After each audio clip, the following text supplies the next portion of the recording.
show you how great I am. I'm gonna float like a butterfly and sting like a bee. I am the king of the world.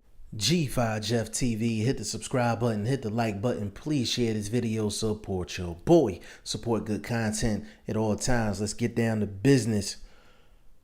Jaime Munguia got a third round TKO over Brandon Cook on the Canelo Alvarez Triple G undercard. And what's next for Jaime Munguia? 154-pound champion under Golden Boy Promotions. Last two fights against Brandon Cook, Liam Smith. He looked good. You could tell he's raw in terms of just boxing craft, but he just has so much youthful energy and power that it just overcomes the lack of boxing craft that he has. But this is an exciting fighter, exciting young kid. Golden Boy has another one. I know Oscar De La Hoya catches a lot of flack. Of course, with outside stuff, but he definitely has, two guys that could definitely be the future, part of the future of boxing, and Jaime Munguia, and he also has Ryan Garcia. Now, Jaime Munguia in the 154-pound division, there's certain guys I wouldn't want to see him up against because it's going to be that youthful energy against boxing craft. So Jaime Munguia versus Erislandy Lara, that's not a great matchup for Jaime Munguia. Even some of these young guys that have boxing craft, like a Julian J. Rock Williams or a Erickson Lubin.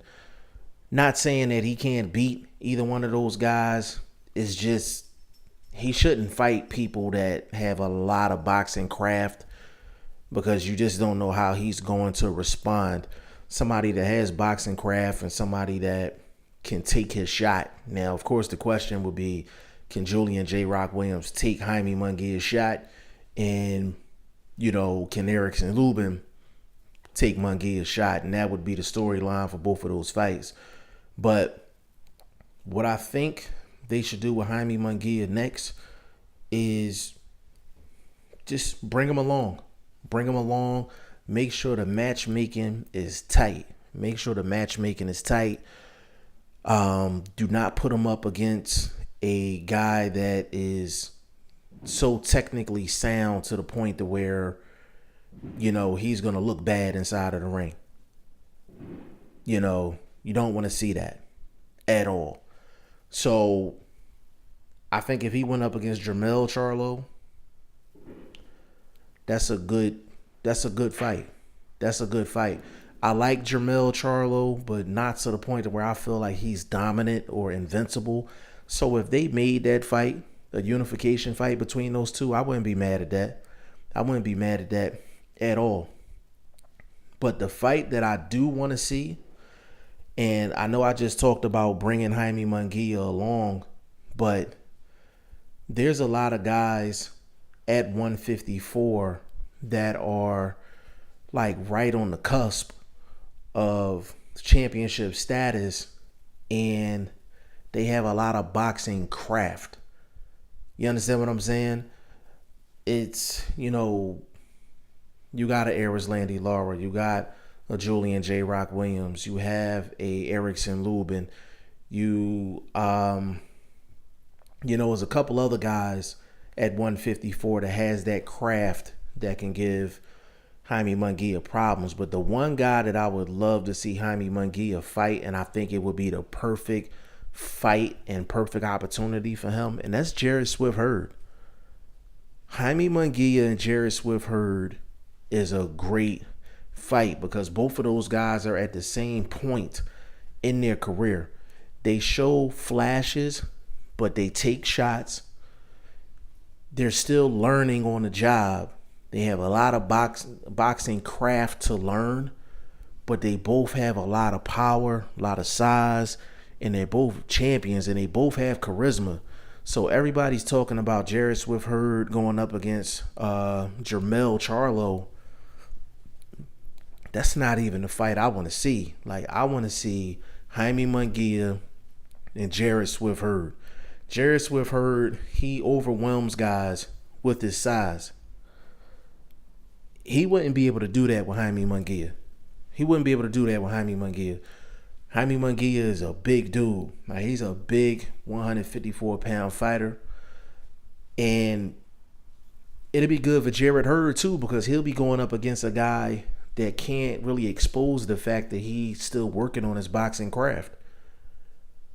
Those two guys are champions, but they're at the same point in their career. So if you had to put Jaime Munguia against somebody in a unification fight, it should definitely be Jarrett Swift Hurd. Really, outside of Jarrett Swift Hurd, Jaime Munguia should basically just fight guys that are good style matchups for him. And it could be anybody. As long as it's a good style matchup, Golden Boy should go ahead and set up the fight. I do not want to see Jaime Munguia against Triple G. I don't want to see him against Canelo Alvarez. I know it's tempting to put him in there with those guys, but this guy's 22, 23 years old. Like, you don't want to do that. I don't believe in putting guys in to primetime fights at a young age if the style is not right. Like, him going up against a Canelo is a bad style matchup for Jaime Munguia. Like, he would get picked apart. Him fighting Triple G is a bad style matchup for Jaime Munguia. Triple G lands so many straight shots, it'll be a field day. So I don't want to see him in the mega fight. I don't want to see him against Erislandy Lara. I don't want to see him against Jermell Charlo. I don't want to see him against J. Rock Williams or a Erickson Lubin. I don't want to see him against any of those guys. Jarrett Swift Hurd, unification, that's a great style matchup for Jaime Munguia. Even give him Austin Trout. Why not? Give him Austin Trout. You know, that's a name. That's somebody that every champion has beaten, you know, and Austin Trout get title fights all the time anyway. His last, 10 fights has been title fights. You know what I'm saying? So give him an Austin Trout. You know what I'm saying? Jarrett Swift Hurd had an Austin Trout. Erislandy Lara had an Austin Trout. Jermell Charlo had an Austin Trout. If everybody else beat Austin Trout, then why not Jaime Munguia? So, you know, they can make that fight happen too, but, you know, the boxing landscape and all of that. So, Jaime Munguia, very exciting young fighter. I just don't want for them to rush him into bad style matchups. So, if it was up to me, definitely I would give him Jarrett Swift Hurd, or I would give him Austin Trout. And those are two good style matchups for Jaime Munguia. Y'all let me know what y'all think in the comment section. G5 Jeff TV. Hit the subscribe button. Hit the like button. Please share this video. Support your boy. Support good content at all times. I appreciate y'all. Peace.